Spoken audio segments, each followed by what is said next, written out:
বাংলাদেশ তো নেই। আমি মানুষ ফ্লেভার 70 টাকা দামে 60 টাকা দামে ব্রা কিনে পড়ি। আচ্ছা, হ্যালো এভরিওয়ান, অস্থির বাঙালির আরো একটি নতুন ভিডিওতে আপনাকে স্বাগতম। আজকের পর্বটিও আগের মতোই মজার হতে চলেছে, তো বেশি কথা না বাড়িয়ে চলেন আমরা ভিডিওতে চলে যাই। আর বাংলাদেশ তো নেই, বাংলাদেশ নেই। আপনারা দেখতে পাচ্ছেন বাংলাদেশ, আমি দেখতে পাচ্ছি বাংলাদেশ, আপনারা আমরা কেউ কি দেখতে পাচ্ছি বাংলাদেশ? আমার পকেটে এই মুহূর্তে যদি বাংলাদেশ খোঁজা হয় বাংলাদেশ পাবো না। আমার পকেটে এই মুহূর্তে বাংলাদেশ খোঁজা হলে বাংলাদেশ পাবো না। যেটা পাবো পকেটে হাত দিলাম, লাকি মলম লাকি মলম লাকি মলম।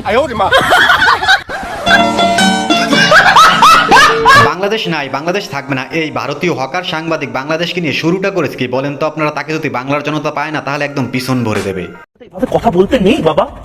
হাসনাত আব্দুল্লাহ বাবা, বাবু শোনা, এটা তুমি মোহাম্মদ ইউনূসকে বলতে পারো, এভাবে নরেন্দ্র মোদীকে নিয়ে বলো না। দুম করে কখন দেখবে তোমার চিটাগং চলে গেছে।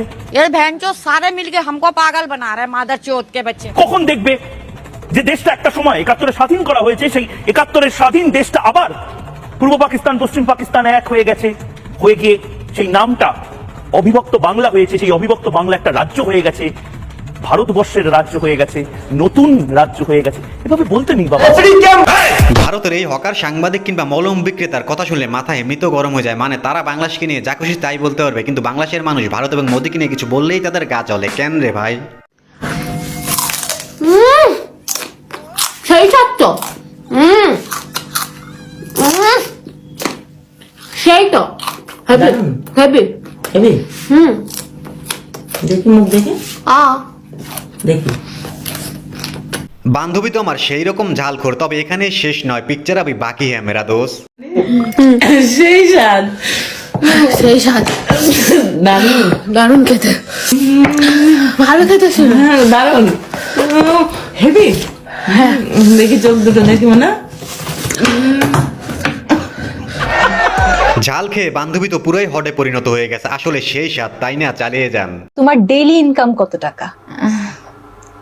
ডেইলি ইনকাম ভাবতেছি একজনের মতো বলে ফেলবো, কার মতো? এটা অনেক ভাইরাল হয়েছে। একজন বলছে একজনের নাকি ডেইলি ইনকাম 5 লক্ষ টাকা। খালি মাল কামামু। কে কত ডেলি ইনকাম করতেছে সেটা তো আপনার কাছে জানতে চাও না, আপনার কাছে জানতে চাইছে আপনার ডেলি ইনকাম কত, একটু বলে দেন না, আমাদের একটু জানতে ইচ্ছে করে আর কি।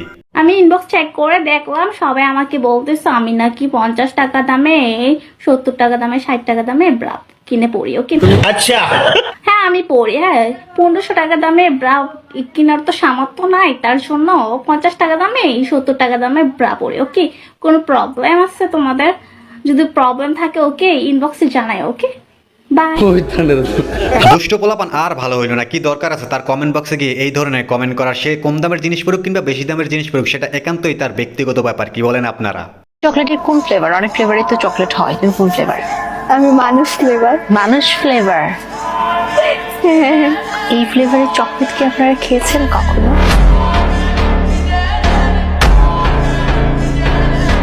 এই যে আপনাদের মধ্যে কারা কারা আছেন এই ধরনের চকলেট ফ্লেভার খেয়েছেন, কমেন্টে হাত তুলতে পারেন। আর বান্ধবী যা শুরু করেছে তাতে মনে হয় বাংলাদেশ সবাইকে এই ধরনের চকলেট ফ্লেভার খাইয়ে ছাড়বে। তো ওরে বাপ রে বাপ, এগুলো সব সোশ্যাল মিডিয়ায় ভাইরাল ছবি আপনাকে দেখানোর জন্য আমাকে সোশ্যাল মিডিয়া ইউজাররা পাঠিয়েছেন, ট্যাগ করেছেন রিপাবলিক বাংলাকে। আরো ছবি দেখাবো। ওরে বাপ রে বাপ, সোশ্যাল মিডিয়ায় ভাইরাল হয়ে গেছে এই ছবি। কি করছে কি করছে সোশ্যাল মিডিয়া? ভারতে কি একটাও পাগলাগারত নাই? যদি থাকে তাহলে তাকে সেখানে দিয়ে আসেন, আর যদি না থাকে তাহলে তাকে বাংলাদেশে পাঠিয়ে দেন। বাংলাদেশের পাগলাগারতে তাকে রাখা হবে আর তাকে সেখানে ডিম থেরাপি দেওয়া হবে। তেমন কিছু না, শীতকালেও যখন আমার দুষ্ট বন্ধুর ভাগ্যে বউ জোটে না, তারপর আমার বন্ধু যেই গান গায় আর কি। মরি হাই রে হাই খেতা কোথায় পাই, গরম যাইয়া ঠান্ডা আইলো বউ বাড়িতে নাই। মরি হাই রে হাই, মরি হাই রে হাই খেতা কোথায় পাই, গরম যাইয়া ঠান্ডা আইলো বউ বাড়িতে নাই। মরি হাই রে। আমার কাতার গেছে চাকরি করিতে, তাই গা বিছানায় ঘুম আসে না ছটফটাই রাইতে। আসো খেলবো। তোমার মতো 12 ভাতারি আবার ভাতার দিয়ে কি করবে? বয়ফ্রেন্ড দিয়ে কাজ চালিয়ে নাও না। পরিমণি, তাকে কি দিবা, তার কাছ থেকে কি নিবা? উফ, মানে আমার মনের মতো একটা নাম বলছো, তার থেকে নিব আমি ফিগারটা চাই আর কি। কেমন কথা। আচ্ছা, সে তখন মোটা হয়ে গেছে, সে খেতে চাও? এইটা সেটা না, এটা দর্শক বুঝবে, এটা তোমার না বুঝলেও হবে। যাচ্ছে ড্রেস পরলে আমাকে সুন্দর লাগে, এখন দেখো ড্রেস পরলে বুঝাই যায় না, আর মূল আকর্ষণ তো ওইটাই। আসলে এই মূল বিষয় ওইটাই, এই 12 ভাতারি ভাইরাল হওয়ার জন্য ক্যামেরার সামনে মুখে যা আসে তাই বলে দেয়, ভাবা যায় বলেন তো? আমার মনে হচ্ছে যে এই যে বিজয় দিবসটা, আজকের বিজয় দিবসটা, আমি বুঝতে পারছিলাম যে 5 তারিখে আমি যে বিজয়টা সেটা যেভাবে ফিল করেছি, 1971 সালে যারা আসলে মুক্তিযুদ্ধ করেছে, যারা আসলে বাংলাদেশি ছিল, তারা আসলে বিজয়টাকে কতটা মানে ফিলিংস নিয়ে আসলে তারা এটা উদযাপন করেছিল।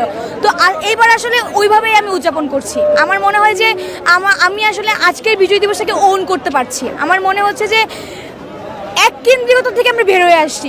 ছাত্র সংগঠন বলেন, যে যেরকম সাংস্কৃতিক অঙ্গন থেকে হোক, তারা আলাদা আলাদাভাবে নতুন। এখন ছোট্ট একটা অনুরোধ, আপনি যদি এই চ্যানেলে প্রথমবারের মতো ভিডিও দেখে থাকেন তাহলে চ্যানেলটি সাবস্ক্রাইব করে আমাদের সাথেই থাকবেন।